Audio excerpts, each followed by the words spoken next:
Good evening mga ka-Asenso. Hinaan lang natin yung ating boses dahil natutulog na yung aming mga alaga.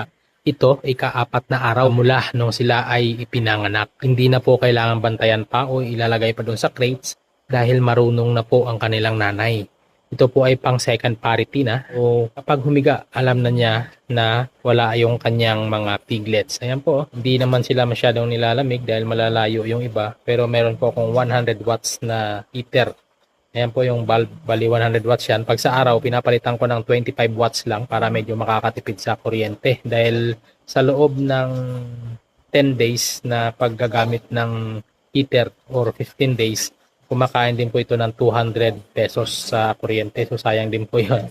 Pero kailangan natin mamuhunan ng ganyang halaga para sa safety po ng ating mga piglets. Dahil nga, kung sila ay malamigan, possible na sila ay magkakaroon ng diarrhea. Ang gaganda po ng dumi nila, ayan o, buo.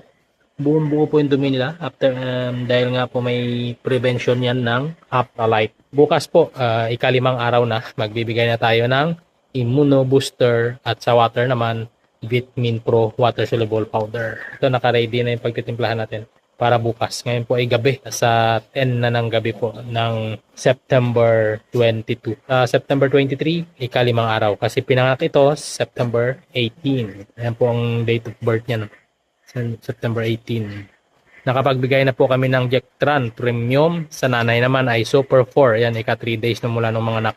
Sa day 1, day to day 3 niya is Premoxil po yung aming binigay dahil wala po kaming inject sa kanya. Yan po yung record. Pinaghiwalay ko lang para maliwanag. Yan na po sila. Na after nilang dumede, tututo na rin silang matulog yan sa gilid. So nilagyan ko lang ng ilaw para safe po sila sa lamig. Dahil nga po malamig talagang panahon ngayon. May bagyo po tayo. Ingat po tayong lahat mga kasenso. Huwag na po kayong magpakabasa pa sa ulan, lalo kung malakas yung ulan, manahimik na lang tayo sa ating mga bahay. Lalo na po sa mga lugar na tinamaan po dyan ng mga bagyo. Ayan po.